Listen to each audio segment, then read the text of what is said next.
मुंबई शिक्षक मतदारसंघातनं भाजपकडनं शिवनाथ दराडे हे आज अर्ज भरणार आहेत। आपण त्यांच्याशी बोलणार आहोत। शिवनाथजी, ज्या पद्धतीनं आपण पाहिलं गेलंय, राष्ट्रवादी जी तुमच्या सोबत महायुतीत आहे त्यांच्याकडनं सुद्धा शिवाजी नलावडे हे अर्ज भरतायत, कसं पाहताय? कारण का भाजपकडनं तुम्ही आज अर्ज भरताय? वरिष्ठ पातळीवर जे काही पक्षांचे नेते आहे ते या बाबतीमध्ये जो काही निर्णय करतील तो आम्ही कार्यकर्ते मान्य करत असतो।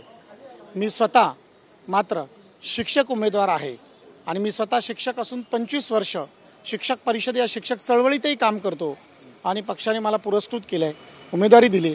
मी पक्षाच्या सर्व मान्यवरांचे आभार व्यक्त करतो आणि या ठिकाणी माझा दावा प्रबळ आहे, कारण बाकीचे उमेदवार हे कुठून तरी अचानक या ठिकाणी या मतदारसंघात उतरले, मात्र शिवनाथ दराडे हे असे उमेदवार आहे की 25 वर्ष शिक्षकांसाठी सतत आंदोलनं करणं, मोर्चे करणं, धरणे करणं, पत्रव्यवहार करणं या माध्यमातून या मतदारसंघामध्ये मी उमेदवारी करतोय। त्याच्यामुळे माझा विजय निश्चित आहे, कारण रोजचे रोज 1 to 1 शिक्षक माझ्याशी बोलतात, माझ्याशी समस्या सांगतात आणि मी दरवर्षी एक भेट या सर्व शिक्षकांना शाळेमध्ये जाऊन देतो। जमो अभ्यंकर यांनी शिवसेना ठाकरे गटाकडनं उमेदवारी अर्ज भरलेला आहे। त्यांचंही बरंच शिक्षण क्षेत्रात काम राहिलेलं आहे। त्यांनी असं सांगितलं होतं अर्ज भरताना की आमची तयारी पूर्णपणे झाली आहे। आव्हान समजताय त्यांना तुमचं? माझं आव्हान नक्कीच आहे। माझा शिक्षकांची पर्सनल टच आहे, ते सरकारी अधिकारी राहिलेले आहे, निवृत्त होऊन 20 वर्ष झालेली आहे।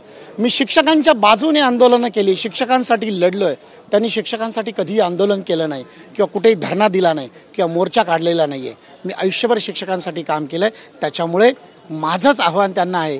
कारण एका बाजूला शिक्षकांसाठी कोणतंही काम न करता खुर्चीमध्ये आयुष्यभर बसून रिटायर झाल्यानंतर आज शिक्षकांची मतं मागायची आहे, मी मात्र दररोज रस्त्यावर शिक्षकांसाठी लढलोय। त्याच्यामुळे माझं आव्हान सगळ्यांना आहे। महायुतीला ज्या पद्धतीनं राज्यात अपयश आलं, हे अपयश आलेलं असताना सुद्धा वेगवेगळे अर्ज राष्ट्रवादी असेल, शिंदे गट असेल किंवा भाजप असेल यांच्याकडनं अर्ज भरले जातात, हे टाळता आलं असतं ज्या पद्धतीचं हे अपयश आलं हे पाहता लोकसभेतलं?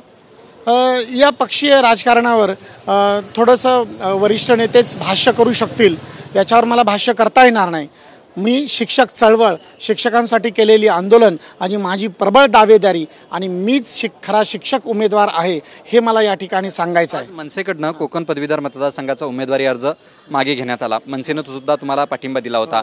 दुसरीकडे राष्ट्रवादीकडनं अजित पवारच्या गटांकडनं शिवाजी नलावडे अर्ज भरतायत, हे सुद्धा अशाच पद्धतीनं अर्ज मागे घेतील किंवा तुमच्यावरचं हे मळब दूर होईल असं वाटतंय तुम्हाला?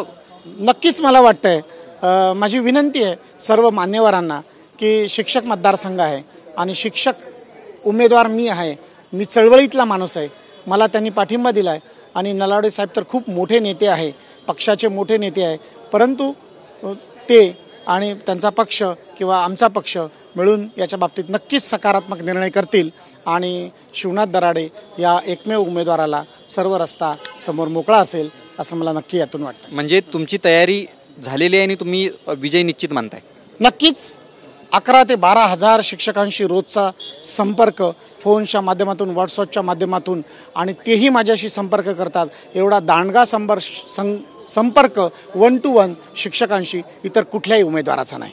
शिवनाथ दराडे आहेत जे भाजपकडनं आज अर्ज दाखल करणार आहेत। त्यांनी असं म्हटलंय की जमो अभ्यंकर यांनी फक्त शासकीय नोकरी केल्यानंतर, रिटायर झाल्यानंतर ते शिक्षकांचे प्रश्न आता मांडतायत, मात्र मी सातत्याने गेली अनेक वर्ष शिक्षकांचे प्रश्न मांडतोय, त्यामुळे माझा विजय हा निश्चित आहे, अशा पद्धतीची प्रतिक्रिया शिवनाथ दराडे यांनी दिलेली आहे। Video journalist प्रेमसह Vishal Patil, TV9 Marathi.